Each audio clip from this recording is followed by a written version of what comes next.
Great, thanks so much. I am so excited that we're standing room only for this panel. I think we should have been in the big room downstairs next year. Woo! Okay, next year we're going to demand it.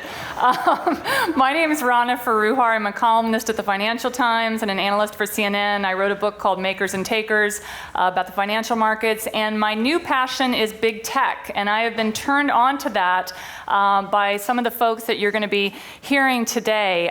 We're here to talk about the dark side of social media and really the way in which our attention has been captured by platform tech companies and the effects that that's having politically, cognitively, and economically. I'm going to just briefly introduce our panelists and set the stage, and then I want to ask you all a couple of questions before we start.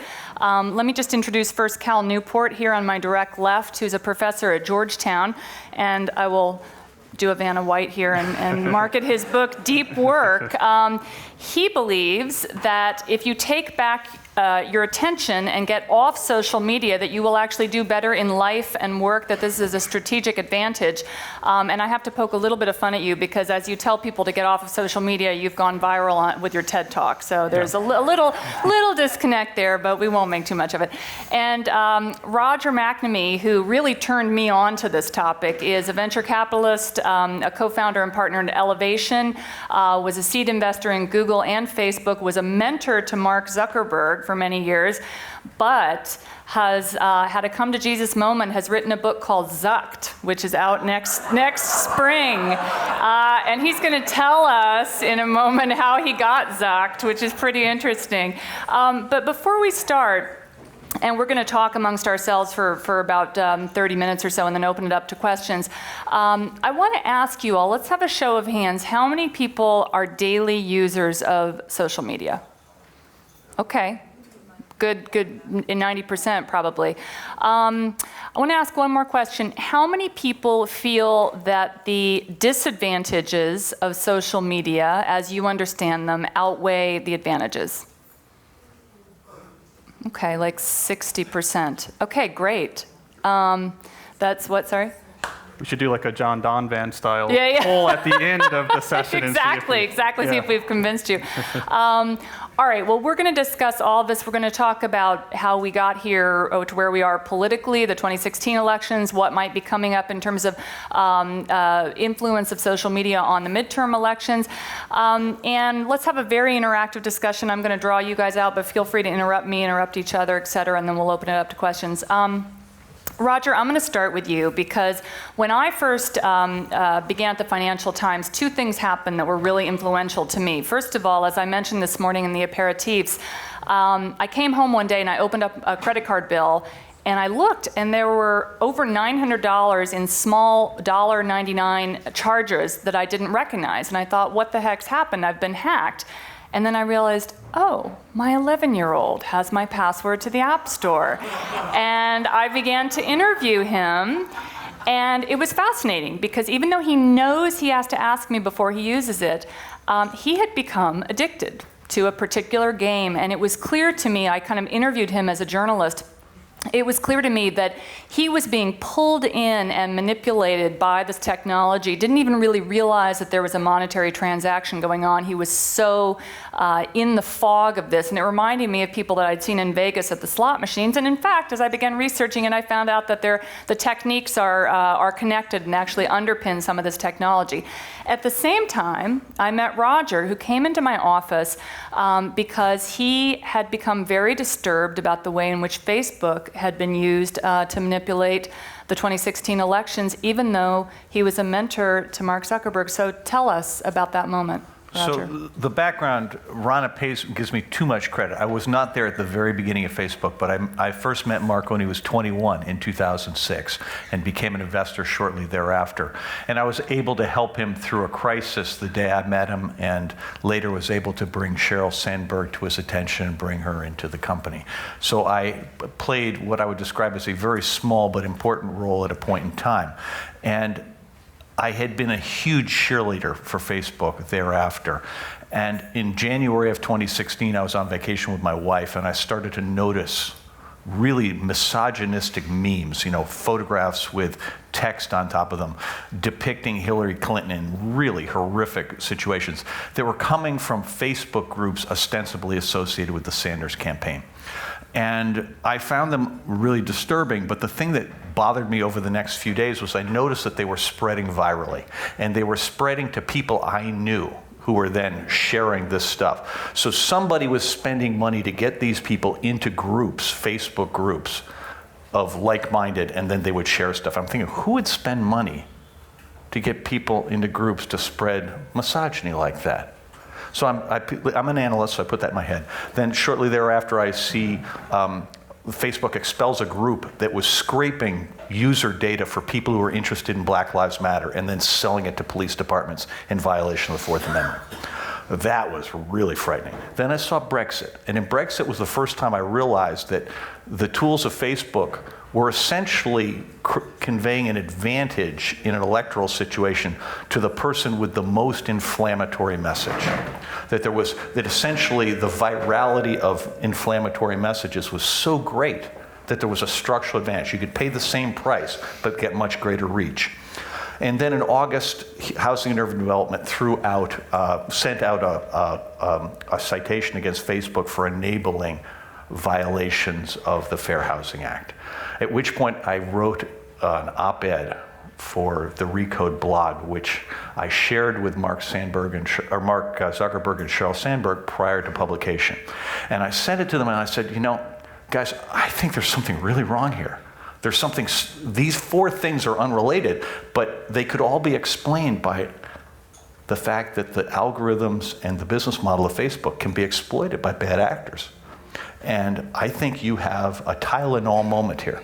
That you have an opportunity to dive onto this thing and protect your users and take a bad situation, make something good happen.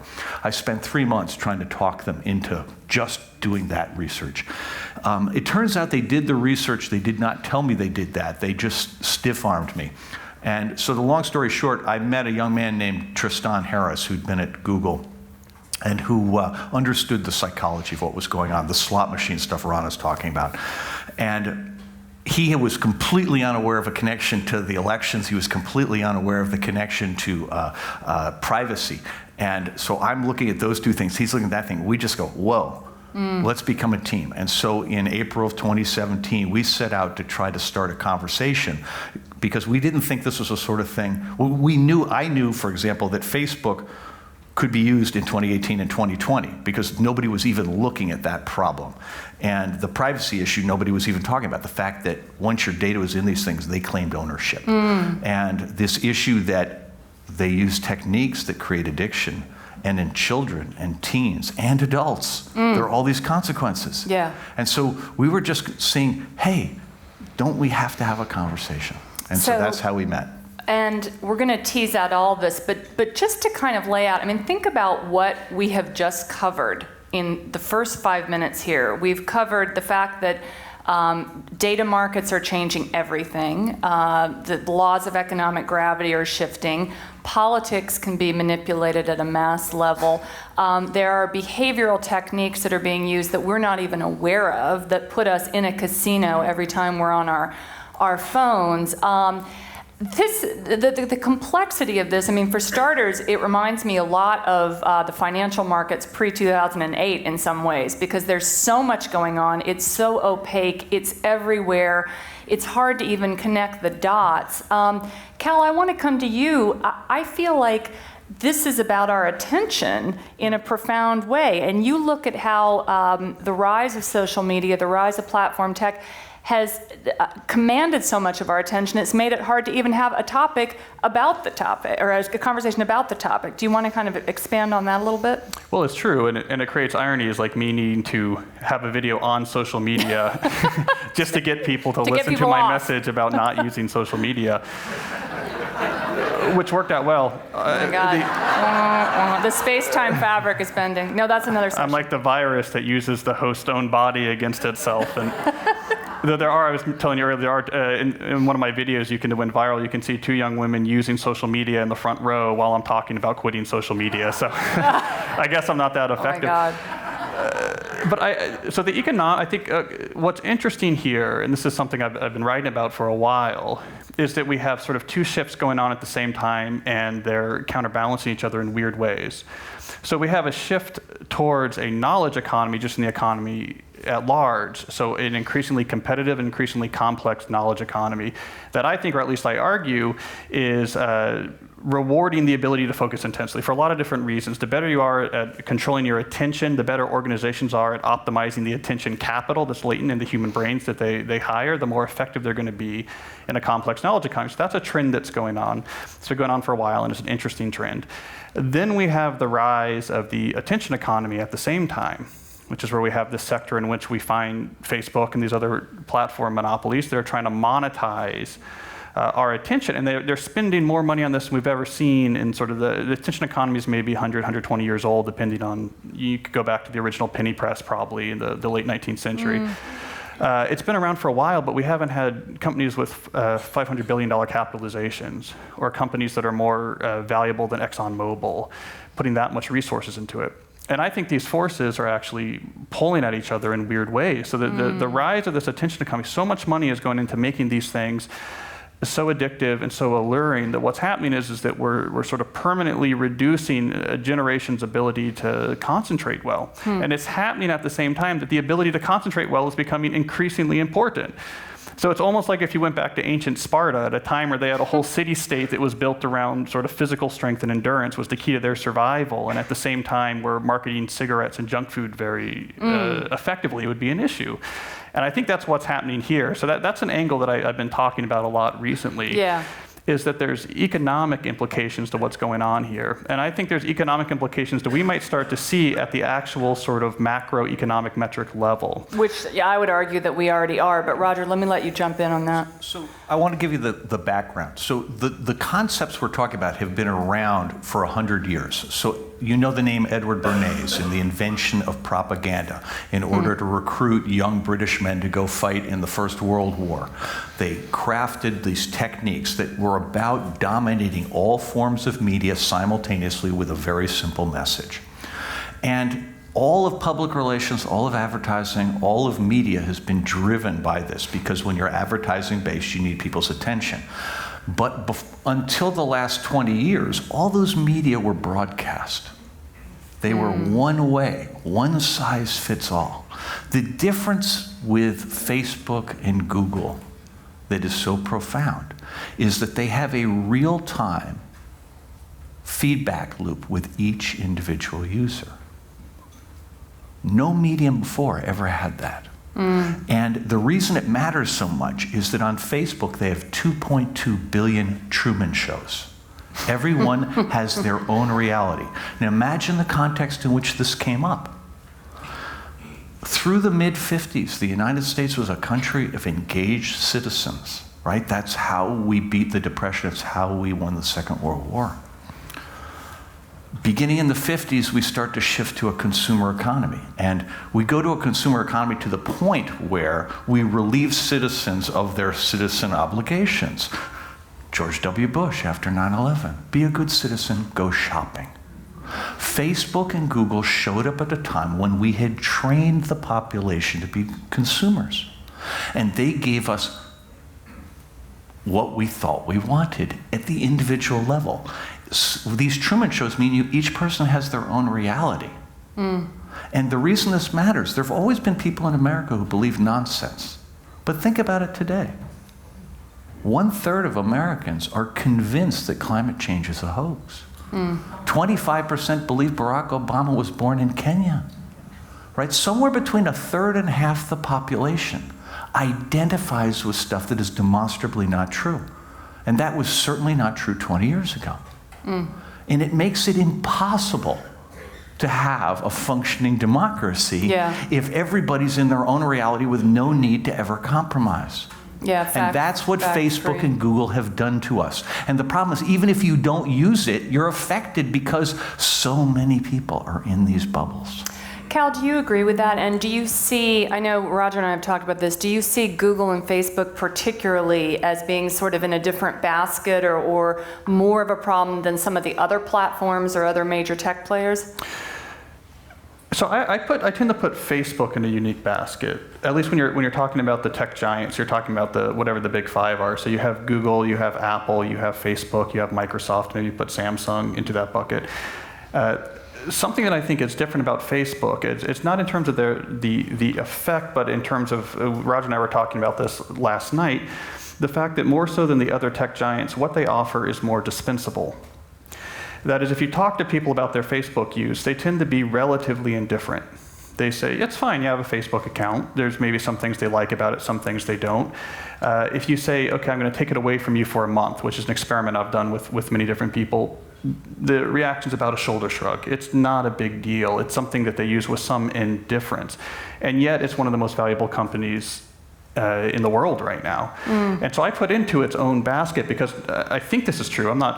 I don't know for a fact, but I think we've probably never had a company in the history of capitalism that's been so valuable at the same time that it's so dispensable to its users. Because if you take away Google's main search, people are going to be frustrated. If you take away people's smartphones, they're going to be frustrated. If you go to offices and take away their Microsoft Outlook servers, their Microsoft Word, it's going to be frustrated. These things are indispensable in people's lives. But Facebook is in this weird position in which they're incredibly valuable right now in terms of their capitalization, and yet its hold on the populace is way more tenuous than I think they like to admit. Well, it's an, Kids, did you take away their Instagram too? Because if you didn't, it doesn't count. No, everything. And online news. Okay. So we're talking about, I ran this experiment. 1,600 people spend a month with no social media, no online news, and learned a lot from it, including the fact that they didn't realize the degree to which their emotions had been manipulated by these services. They're a lot happier, actually. tell us how that works. I mean, what is the brain science? What's happening when we're in this world, and then what happens when we shut ourselves off? There's a lot of different effects, but one research literature I've been reading a lot recently is the impact of social media on sort of social satisfaction. So do you feel connected, or do you feel isolated? Do you feel anxious? Do you feel like you have strong relationships? And there's a lot of papers on this. Some of them, which tend to have Facebook's research scientists as co-authors, find some positive effects, and some papers find negative effects. Basically, what seems to be going on is that there are certain isolated behaviors that social media provides that do make you slightly happier. So if you interact with a close family or friend using Facebook, for example, that makes you slightly happier than if you just sat there and did nothing. You can isolate this in the lab. And yet there's really good research by top people, really top people, that show the more you use these services, the less happy you are, the more isolated you are, the more anxious you are. So what's going on? The best hypothesis I could heard, this is sort of Nicholas Christakis' hypothesis, is what happens is you get a little bit of social benefit interacting with close friends and family on social media, but you get a huge benefit interacting analog with people. This is what we've evolved for over hundreds of thousands of years, sort of high bandwidth analog connection. And if you're using a lot of social media, what tends to happen is you say, I'm being very social, this sort of counts. I'm on here all the time. Look, I said happy birthday to this friend. I left a comment on this friend. I did an emoji something over here. And so I'm being social. And so people are replacing the analog old-fashioned sociality with this digital sociality, and it's not at all a fair trade. And that's why people are ended up net much more negative. Do you want to add something? One of the clear ways, do any of you have teenage children? So one of the challenges with teenage children today is the use of texting in lieu of face-to-face communication, right? This notion you have 5 kids sitting around a table and they're communicating each other on text. So this mediation of human interaction by technology is really destructive. And there are 2 things that have shown up already. One of them is that when you have the mediation of tech, you lose the social stigma and pain when you get angry at somebody and they get angry back at you, if you can do it over texting. So you have the breakups are nastier, all that kind of stuff. And I think we will eventually tie the rise in teen suicide to that kind of stuff. You know, if you watch Instagram and body shaming of preteen girls, if you look at fear of missing out with teens of both sexes, these are huge, huge problems. And so the second problem that you have is that kids are losing the ability to make eye contact to then pick up social cues. So we're effectively training an entire generation of Asperger's kids. And that is a really severe problem at every possible level. And so when Cal's talking about where the issues are, I would differentiate in a very simple way.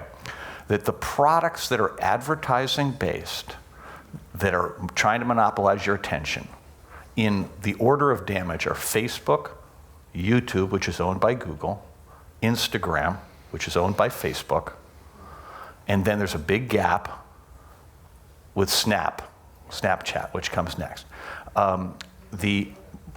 There are other issues. So Google's search engine, because it's tailored to what it thinks you want, gives you completely distorted views of reality. So there are huge problems with Google search engines.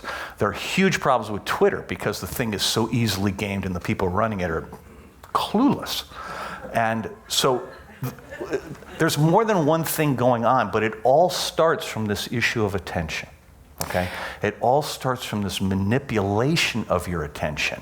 And the problem here is, imagine that these companies they've created these networks that are literally infinitely large, billions of people. And it never occurred to them that you could have emotional contagion. On Wall Street, they have circuit breakers to protect against emotional contagion. In wildfires, they have containment strategies. But Facebook and Google literally never considered that and never put any defenses in. So the problem you have is emotional contagion. So in Myanmar, a country which had literally no telecom infrastructure, no media, goes from nothing to Facebook overnight. There's no preparation. Nobody at Facebook speaks the language. Nobody at Facebook's in the country. You have a Buddhist monk working for the government who says the Rohingya minority are evil and must be exterminated. We have 9,000 confirmed dead, 42,000 missing and presumed dead, all because of Facebook. The United Nations has said Facebook has triggered what they call a textbook ethnic cleansing. Okay? Yet not one employee at Facebook has whistleblown, not one. Roger, tell us a little more about that, because it is stunning to me, frankly. I thought that the tech world was in a bubble a year ago. I'm stunned at this point, a year on, that we haven't seen more. What is going on? I'm perplexed. So when I went to Mark and Cheryl, I thought that they were the victims, right? I thought what I'd seen was, that they had failed to prepare, and that the right thing to do was to do the Tylenol, Johnson & Johnson thing and get themselves on the right side with their people and then figure out a solution. And the most disappointing part of this whole thing has been this notion of none of this applies to us. This is a public relations problem. We'll get by it and we go back to business and nothing changes. And I look at that and I go, hang on, stop. I mean, you think the political outcome in the United Kingdom, which you've clearly had a huge impact on, you think the political outcome in the United States, which your employees may well have decided the outcome of the presidential election by being embedded in Trump's campaign and giving him services no other advertiser in the entire Facebook network gets, right? I mean, it's unbelievable how big a role they directly played in getting Trump elected. And that's before you get to Myanmar. That's before you get to Sri Lanka, where the numbers are smaller, but the issue's the same one. It's before you get to the death squads in the Philippines. Okay? All of these things, Facebook, it naturally aligns with two groups. The powerful, right? They have this thing called community standards. They adapt to community standards in every country, and the community standard in Myanmar is killing the Rohingya. So they're cool with that. No problem. It's the community. We're there with you. And they go to extremists. And the reason they go to extremists is because they're so good for business. Right? Yeah. The least helpful person on earth is an attorney. Why? Because attorneys are used to taking whichever side their client has, right? They don't get emotionally engaged. Well, Facebook, what they want is somebody who believes in conspiracy theories. Give me somebody who's an anti-vaxxer or a flat earther. That's the perfect Facebook client. And their goal is to get you curious, get you into a group, and then let the group nudge you to greater and greater levels of extremity. Okay, so this is is fascinating. What you have is a group of companies that are trying to monopolize your attention. It's a race to the bottom. Commoditized content doesn't matter what it is. At the same time, Cal, you're telling us that the market actually values or is giving rewards to people that are pulling away from that. So how is this going to work? I mean, will there be some market solution to this problem where people finally realize, hey, I'll actually, be smarter, be more productive, have a better job if I pull off of Facebook? And Roger, I know you've pointed out Facebook is losing users anyway, or are we going to have some kind of intervention here, regulatorily? Yeah, that is a good question. My hope is that won't be necessary. So I think when I say market solution, I think the market solution I see is that there really is a dollar and cents arguments for individuals. And I've been for years now going around talking about this book, preaching to people the gospel of focus and how it makes you more productive, it makes your life better. And it's a message that I definitely see resonating now. And I think if you combine that with the fact that many of these social media services, once someone's past a certain age, tends to be quite dispensable, as we talked about before, that it's not really a big deal for them to walk away from them. It seems to me somewhat inevitable that we're going to see exactly what we're starting to see now. We're starting to see, user views shedding at the level of the billions off of Facebook since 2016. We're seeing a sort of a great reduction in usage, or we're starting to see hints of these great reductions in usage. And so I'm optimistic that we're going to see that, which is why when I'm out there talking, I tend, instead of focusing on what we can do to reform the social media giants, I care more about reforming the culture. I think trying to make the message to individuals that it's not so necessary that you're on these platforms, or that these platforms, these are the type of messages I've been out there preaching, that this idea that most of you need to be heavily using social media to advance your career. In almost every profession, that's not actually true. Or the notion that if you're not on social media, that you're not going to be informed, or that you're not going to have a social life, or that you can't be involved in idea expression or activism. That these things are messages that aren't quite true. And I'm seeing this message used to be very hard. Right around the time of the election, for example, I wrote an op-ed in the New York Times that said, social media is not helping your career as much as you think. And it caused such an outroar that the Times actually did something which they almost never do, which was they commissioned a counter column for the next week just to make the opposite point, because they're getting such pushback on being negative against social media. Fast forward 6 months, I don't get that type of pushback anymore. And so I am optimistic. I think something is shifting. Yeah, go ahead. So I would love to believe that was true. I think the evidence is actually really different. Facebook hit an all-time high as recently as a month ago. It has corrected, but it's bouncing back even from the correction. Google is at an all-time high. There is, to first approximation, no startup activity to create alternatives. These guys have effectively, the fourth point I make is that they've choked off startup activity in all of Silicon Valley. They've created these huge moats around their businesses, and no venture capitalist fears to trade. I mean, to the question you asked before, which I didn't really answer, I mean, in Silicon Valley, everybody would like me to shut up so they can go back to making their billions of dollars. But do we need an alternative? And, well, I would, so let me come back to that point, because I'm not sure. So what the data shows is the following. People are adjusting their usage of Facebook in North America and the United Kingdom. Actually, all of Europe. And they have moderated their usage. Facebook's hit saturation in both markets, so there's no longer any growth in user count. But the much hoped for Delete Facebook program had zero impact. And Facebook hasn't yet monetized their marketplace, which is bigger than eBay. They've not yet monetized payments over their messenger platform. They're not going anywhere. They're still ramping Instagram like crazy, and Instagram's addictive properties for kids is simply staggering. And I think he's got an exceptional set of kids, because the ones that I interact with would sooner shoot a parent than get rid of Instagram. And I mean, I'm sorry, to be clear, I have met at least half a dozen parents who've had violent confrontations with their children over attempting to remove social media from a 14-year-old's life. Right? I mean, you're laughing because it's true, right? And so my simple observation here is we have huge power. Cal's point is fundamentally correct. These people exist because we allow them to exist. Do we need an FDA of Absolutely. tech? No, and we need more than an FDA. So I think regulation is essential because these guys are not responding, okay? They're doing public relations moves at the margin, but not fixing the core problems.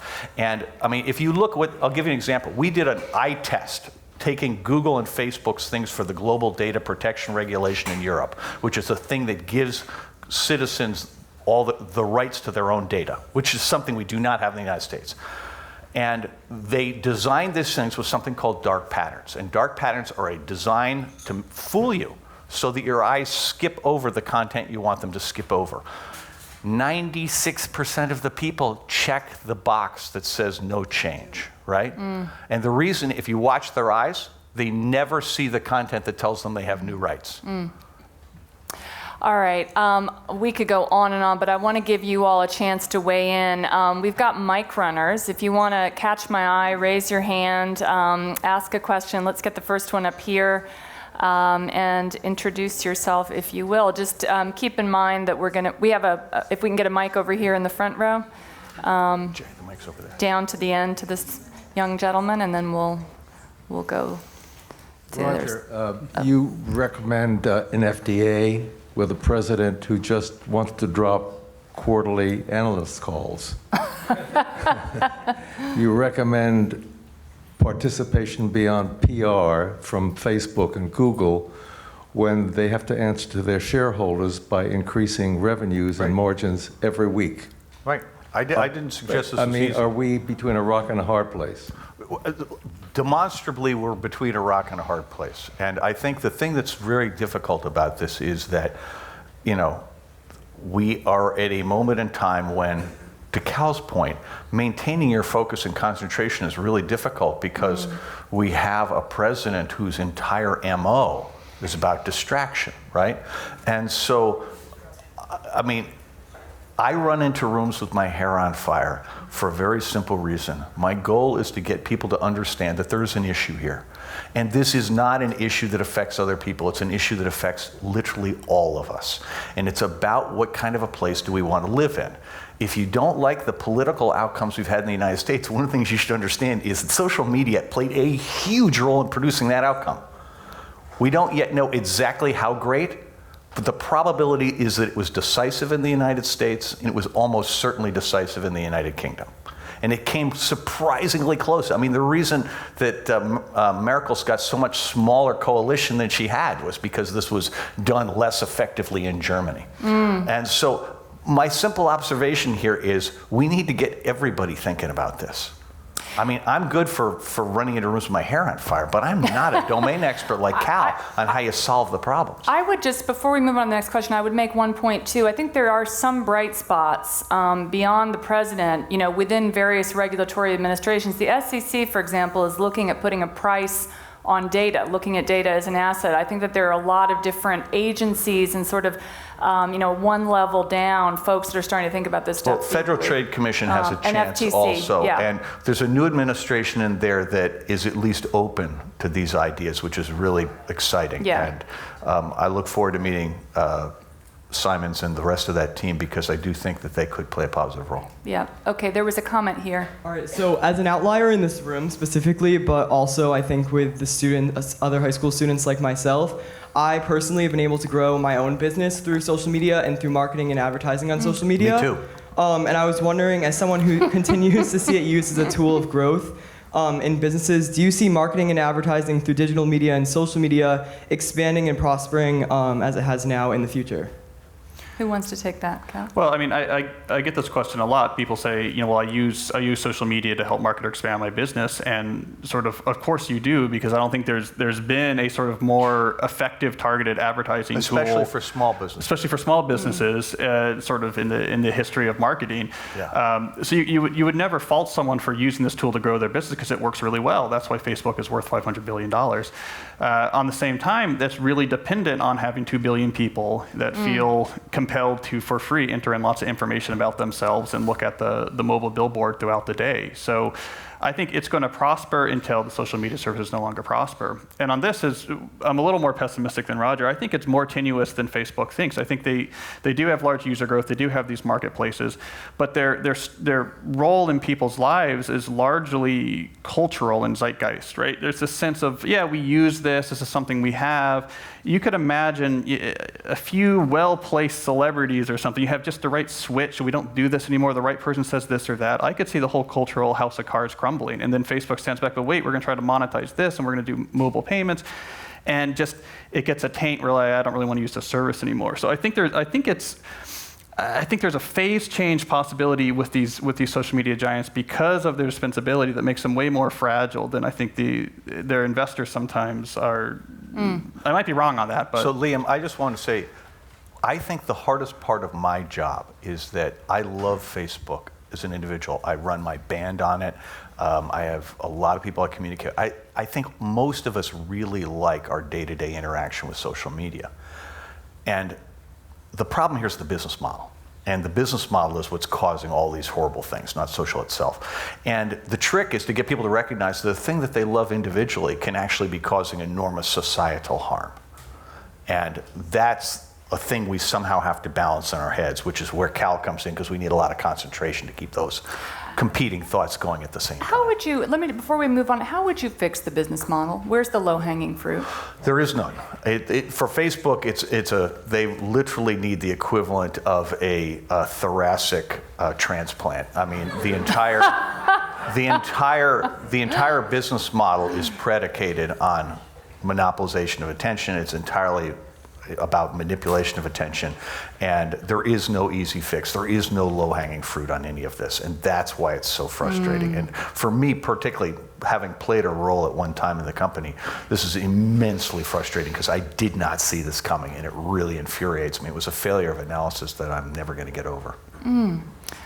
Question here, and then we'll move Yes, to the back. I'm kind of disturbed by your argument that social media do not help people's careers because That's his argument. that's your argument, but I think it does help people's It does careers. help people's careers. Certainly, a writer is asked by his publisher before publication, his or her publisher, how many friends do you have on Facebook? And Well, as a writer, though, I'll say it did not sell books. TV sells books. Well, TV sells books, but how do you get on TV? Because you're on Not social media, and because you have a presence on social media. I don't. And it is really, it's a form of targeted advertising where the consumer of Facebook can reach the audience he or she I wants agree. to Okay. reach free of charge. So Let's- is what's there the answer to that? I mean, are these people being exploited?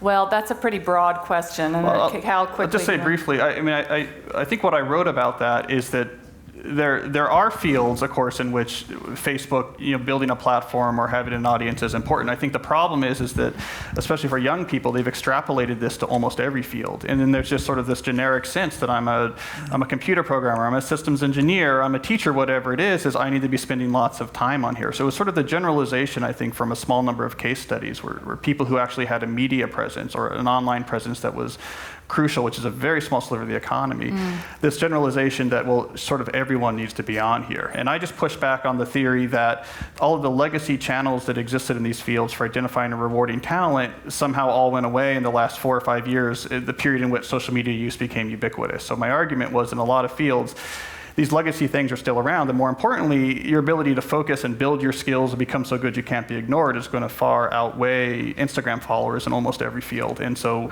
if that's taken away from the other, it's going to be an unfair trade. However, a lot of people disagreed with me, so you're not alone in that. Let's go to the back here, in the middle. Can we get a woman, please?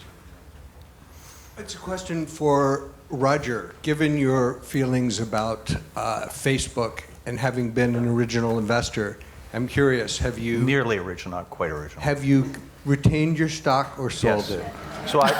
So it's still by a million miles the largest holding I have. And I have an idealism that requires me to continue to hold it because I would always want to be able to hold my head up and say, I'm not trying to do something to you I wouldn't do to myself, okay? I want to reform this company. It is completely irrational financially, and but it's where I come from. That's a great point. Question way in the back there. And then, if the mic's over here, we can go there and then in the back. Okay, Nancy Novograd. Comment and question. In the media world, social media has had an enormous influence. I know that people are marketing to influencers rather than editors now in terms of getting their product out there. And that many journalists are doing something they call reading in the morning, which is looking at Twitter posts from the people they follow. So stars have been built up through the social media system. And people are very dependent on opinions in a way that maybe they haven't been before. And I wonder if you can comment on that. You know, you have creatures of social media, superstars out there. You know, it's interesting. I'll say something about this and then turn it over to you guys. I did an interview with a high-level person at Google who was trying to convince me that YouTube was a kind of an industrial policy that they had, given the world because you can build celebrity and businesses, a hairdresser, or a makeup artist, someone can go and kind of brand themselves and become a star, as you're talking about. But it takes, I actually asked Jonathan Taplin, who wrote Move Fast and Break Things, which is another great book you should look at in this space. I asked him about this, and he said that you have to get about 2 million users on these platforms in order to make $20,000. So I think that there are a handful, my understanding of the economics is there's a handful of stars that have been made this way, but I don't think the disintermediation makes up for what's been lost. But Cal, why don't you jump in? Yeah, briefly, I would just say I do respect the internet's ability to allow new voices, new ideas, new personalities to spread. What I often push back on is that that has to be completely synonymous with the small number of products that are so enmeshed in the attention economy. So I think WordPress, for example, has probably done as much as these massive social media giants in terms of actually allowing new voices to spread. I've run my WordPress blog on my own server that exists in some room somewhere for over a decade now, and it's been a way for my voice to grow. And so I often like to disentangle the two. And so I think the internet has been a huge power for helping to spread new ideas and new voices. I think long-form podcasting, I think blogging, I think there's a lot of things that have really helped spread new voices. And these attention economy conglomerates don't necessarily have to be synonymous with that. There was a question way in the back there, if we can take...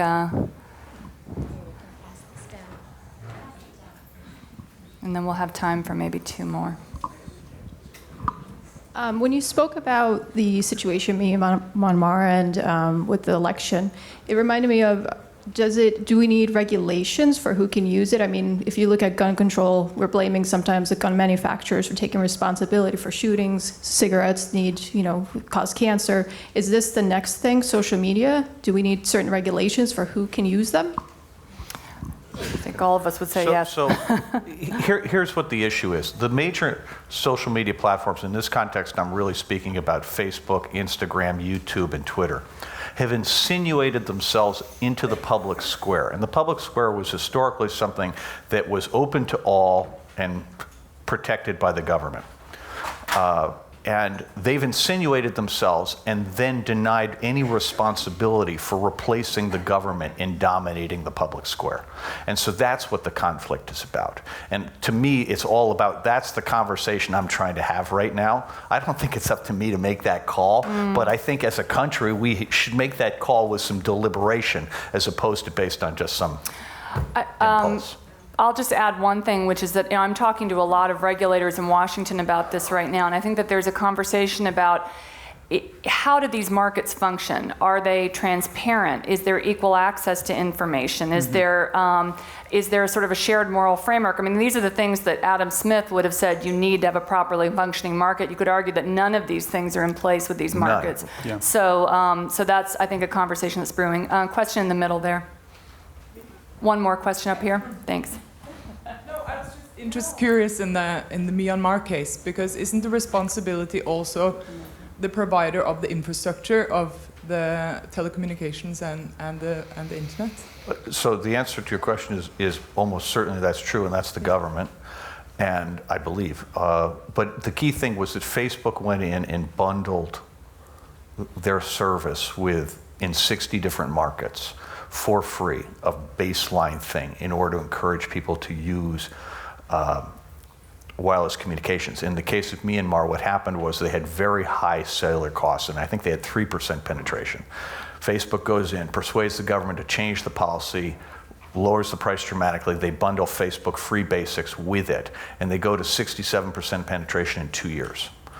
And so they literally took the country from no infrastructure to full. But the answer to your question is, of course that's true, but Facebook manages all of that in all of the communication, so I think they have a greater burden than there's no question that the telco could do something if they chose. The same way that the cellular carriers have some power, the same way that cell phone vendors have power, and Apple's beginning to exercise their power. Okay, question here. Roger, President Trump won the election in 2016 with less than the popular vote, and yet he changed all the ground rules of how we think about delivering news. Truth was no longer relevant. As long as you had news domination, it could be good or bad about you. Is there anything you have thought about how another candidate might come up with some better ground rules for social media and may actually win an election? What a great question. And the answer, I don't have an answer. I wish I did. My one observation about all of this, John, and I think this is the essential thing, is that allowing Facebook and Google to embed employees in campaigns with an economic incentive driven by the number of dollars they bring in produces really perverse effects. Trump, there is a lot of evidence, and it's getting nailed down, that Trump got services provided to him that literally were provided to no other advertiser in any other context in the history of Facebook. And they had very high degree of targeting in 8 states, including the 3 states that decided the election. The impact they had on average in those states was between 100 and 200,000 people. Keep in mind, the whole thing was about voter suppression, right? The election was decided by 78,000 votes. In each of those states, they probably suppressed a couple 100,000 votes. I mean, did it affect the election? Well, there were a lot of things that went into it. But it's impossible to imagine Trump winning without Facebook working with him. So my view, the first step is to get these people out of the business of helping candidates. That's just not fair, okay? And it has to stop it. There has to be a level playing field. You can't have an asymmetry. I mean, Trump had a 17-to-1 advantage on effective cost of distribution over Facebook. Not because he got a better price, but because his stuff was so inflammatory and Facebook helped him put it in all the right places to make it maximally viral. I mean, I'm sorry, that was obviously decisive, right? Was it the only decisive factor? No, not even close. But without Comey, I don't think it's close enough to make that matter, right? But they did have Comey, so it did matter. Cal, or what are you watching for in the midterms, and what Well, I think the question there is, so how many elections in a row though can the same trick work? So look back to the history. Well, it's going to work at least twice. Probably at least twice. But I mean, what happens is with these sort of new technologies is that there's a cultural adjustment period. They come in under the radar. They have a much bigger impact than people recognize. The biggest realization people have is, okay, this is a much more powerful tool than we thought, and then people start paying attention. I think if we look back, I don't know the history very well, towards the first attack ads on television, they were incredibly effective, and then people became used to, I understand how the sausage is made, that this is an attack ad that some company made, and they're looking at what's going to turn me on, and I'm in this particular district, and that's why it's here, and then they still move the needle, but not as much as they did. So here's where the difference is. Between a third and half the population identifies with things that are demonstrably not true in a tribal way. Yeah. So those people cannot be cured with technology. There is no way for Facebook to fix the damage it caused there, right? That requires us going out and meeting people with whom we disagree and having conversations, remembering that we have things in common. Roger, do you think some of the technological tweaks that are being announced by companies like Apple, for example, and others, are these things at the margins, or can these fundamentally make a difference? What Apple's doing in privacy is demonstrably helpful, okay? And I was speaking to the gentleman who is here from Ford Motor Company about their whole strategy relative to smart cars. And I think he philosophically has an Apple-like view, and that's really important. But privacy is just one piece, right? I mean, the problem is you also have to solve the issue of democracy, you have to solve the issue of public health, and you have to solve the issue of the damage to the economy from choking off innovation, which these guys are demonstrably By the way, doing. we haven't even talked about the influence on the political economy, given that the largest platform firms are now some of the biggest lobbyers in Washington. Right. And as somebody that's talking to politicians all the time, there is deep cognitive capture that's gone on, as we both know. So I think that relative to the thing to look for in this cycle, Clint Watts, who some of you may have seen on TV, was a former FBI counterintelligence guy. His view is that the Russians will focus on the infrastructure, particularly the county voting records, right? And both manipulating them, denying access to them, changing middle initials, which they experimented on in 2016. It's all about voter suppression, right? That part, but also power failures and messing with the grid. The other part of the problem is what the Republican Party will do. They still have the Cambridge Analytica data set, and the key thing is as long as you use it inside Facebook, it never gets old. And they'll have all that experience, all those techniques. And remember, they're trying to save the House. And so it's a lot harder to see the effects when it's at 454 congressional districts. And my observation is that the people who are in those really deep filter bubbles cannot be moved out of them with technology. And therefore, they're still incredibly vulnerable at the margin. And keep in mind, there are filter bubbles on both sides. It's very heavily weighted to the right, but there are people on the left. The Bernie bros were a hugely, they're totally analogous. In fact, in many ways, a lot of the things they believe as individuals are very similar to what the people who like Trump believe. And they believe things that aren't true. And suppressing those votes is very straightforward. There were 4 million people who voted for Obama in 2012 who did not vote in 2016. And some material percentage of those people, they were basically white suburban women, people of color, and young idealists. And they were suppressed very, very, very effectively. All right, we've covered a lot of ground. We're almost out of time here. I want to just ask for another show of hands. How many people are more worried about social media than they were before they came into this? All right, success. Okie dokie. Well, so then my work here is done. Yeah, exactly. Roger's happy. You're here. Thank you, guys. Great panel.